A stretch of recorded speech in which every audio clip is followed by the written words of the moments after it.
Tramp yaxın şərqə gəldi, bilirsiniz. Bir nömrəli yaxın şərqə səfərinin bundan ibarət ki, dedi Biden administrasiyası sizi bizdən küstürdü falan, hər şeyi yıxdı Biden administrasiyasının üstünə. Biden administrasiyası həqiqətən də çalışdı ki, yaxın şərq körfəz ölkələrini Rus-Ukrayna müharibəsində tərəf tutsalsın. Bacarmadı. Yaxın şərq ölkələri bir tərəf oldu. Hətta parada Misirin prezidenti də gəlmişdi. Misir silahlı qüvvələrində keçdi. Amma Biden dedi ki, yaxşı, tərəf tutmursunuzsa, Kamran bəy, neftin qiymətini uzlar. O da ona getmədilər. İndi Biden, Trump gəlib, o gündəmdədir. Amma ondan əlavə bir 142 milyard bilirsiniz, Səudiyyə Ərəbistandan digərlərindən yardım, silah, dünən Birləşmiş Əmirliklər Boeing satacaqlar.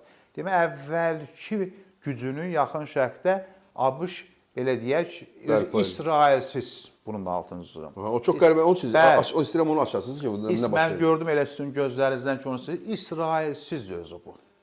Çünki biz sizlə nə danışmışıq? Hətta bir dəfə də bir qonağımız da vardı, hərbi ekspert, İranı vura fikir. Gördünüz, İrana deyir ki, sanksiyaları götürmək istəyirəm Trump. İrana deyir ki, danışırıq. Danışırlar da. Yəni, digər məsələlərə. Amma və lakin Trumpın yaxın şərqə bir nömrəli səfərinin əsas məqsədi Çindir. Bəli, Çin yaxın şərqdə güclənir. Yaxın şərqdə aktivdir. Özü Səudiyyə Ərəbistanla Çinin çox gözəl münasibətləri var. Ona görə bir nömrəli yaxın şərqə səfərdən bu üç dövlətlərə səfərin əsas səbəbi Çinə qarşıdır. Ki, Çini burada gücünün qarşısını alsın. Çini burada istəklərinin qarşısını alsın. Kamran bəy, məndən də yaxşı bilirsiniz. İkinci Dünya müharibəsi bitdi. Yaponiya məğlub oldu. Koreya belə. ABŞ gəldi, konstitusiyalarını yazdı. İqtisadiyyatlarını inkişaf elətdirdi. Chevrolet Cruze Chrysler maşını gəldi Koreyada, Yaponiyada istehsalat qurdu. Marshall o Xarici İşlər Naziri pullar verdi və dedilər sizin inkişaf elətdirdi. MacArthur oldu. Bəli. Yox, o da vardı, amma dövlət katibi də Marshall. Təbii, Marshall planı Avropada. Bəli. Sizdə də hər şey, bu sizin istəyimiz var. İstəyimiz budur ki, siyasi güc olmayacaqsınız. Səhv danışıramsa, doğru, tamam, doğru. Var olun. Bugün Yaponiya, Koreya iqtisadi gücdür. Amma siyasi güc deyil. Bu mənim sözüm deyil, Willy Brandt'ın sözüdür. Almaniya iqtisadiyyatda əcdahadır, siyasətdə cırtdandır. Əla. Çin də, indi dedilər, biz Çini nə eləyək SSR-dən alaq, öz tərəfimizə çəkək. Çəkdilər də. Amma gözləmirdilər ki, Çin, yəni düşünürdülər ki, Yapon kimi da sakitcə duracaq. Amma elə olmadı. Çin bugün siyasi güc olub. Bax, məsələ ticarət müharibələri, o da vergiləri aşağı saldı. O deyil. Bugün Çinin siyasi gücü olub, Amerikanın maraqlarına toxunduğuna görə Trump administrasiyası da, digərləri də bu planı aparır. Vergi, digər məsələlər. Amma Trump geri verdi. Çünki Trump çox bəlkə argüman... Çünki ona görə verdi ki, bir də ayıldı ki, ölkəsinin digər cibmə, bütün təhlükəsizlik, digər ayılması Çindən gəlir.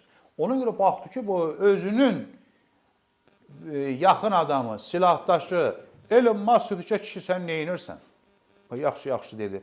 Ümumiyyətlə, bu hakimiyyət, Trumpın bu iqtidarı milyoner, milyonçular hakimiyyətdir. Yəni, onlarla da. Amma əsas, bəli, milyarderlər, Elon Musk dedi ki, sən nə qarsan, nə edirsən, bu ona cərmələri, yəni artırırsan vergiləri, bu bizə ziyandır.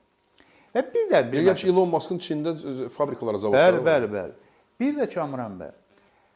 Mao Zedong yoldaşı öləndən sonra Deng Xiaoping gəldi hakimiyyətə. Deng Xiaoping. Bəli, Deng Xiaoping. 70-ci illərdə ordu şikayət edir ki, ordu dağılır. Bəs biz gəlir. Bu olmuş şeydir. İstinad Henry Kissingerin Çin əsərində. Bəs bizim bu hərbi hava dəniz qüvvələrimiz dağılır, zəifdir ordumuz. Deng Xiaoping deyir ki, 10 il mən sizə pul verilməyəcək. Gedin bir təhər ordunu saxlayın. Bax, bugün isə Çinin hərbi dəniz qüvvələri ABŞ-ı keçib. Bax, bunu niyə gəlirəm? Yəni, bir daha təşkil edirəm. ABŞ... Necə keçib ABŞ-ın? Harasa 12-dən artıq avio daşıyıcı gəmiləri var. Çində 2 dənə. Yəni, bunu Pentagon özü etiraf edir. Bəlkə o hövzədə artıq yoxsa? Hövzə, hərbi dəniz məsələlərində, güc, digər məsələlərində. Amma ABŞ-ın nədə Çin nəsə keçsə, ABŞ demokratik bir ölkədir. İnsan hüquqları var, seçki var, demokratiya var. Çində bu yoxdur. Amma dövlət aparat sistemi yaxşıdır, işləyir, Kommunist Partiyasına. Bunlar ayrı məsələdir. Amma bu olmadığı müddətdə də Çinin daxilində demokratiya yoxdur. Bu ayrı məsələ. İndi o özləri bilər. Yəni bu gün Henry Kissinger özü belə ölməmişdən qabaq ABŞ-ın dövlət nümayəndələri biz sual verilib dövlətli jurnalistlər ki, bilirdiniz ki, sizi aldadacaq Çin. Dedi, təsəvvür etmir. Çin aldatdı bunları ki, ABŞ, Yaponiya kimi, Koreya kimi siyasi güc olmayacaq. Elə gedin, nə deyirsiniz, eləyəcəksiniz. Yəni orada bir məqam var. Birincisi Çinin ölçüsü çox böyükdür. Bəli. İkincisi də Çinin diplomatiya və hərb ənənəsindən danışmayacağam. Diplomatiya və adam aldatma, yəni ki, siyasətdə insanı aldatma ənənəsi 5000 il yaşı var. Amerikanın 200 il cəmsi yaşı var. Sunzu hərb sənəti. Təbii. Tələbiyə deyirəm, beynəlxalq münasibətlər, siyasət elmi oxuyan adama 2 kitabı oxumalısan. Sunzu hərb sənət, Niccolo Machiavelli hökmdar. İndi oxuyur, oxumur, özü bilir. Olsa oxumaq heyrəsi.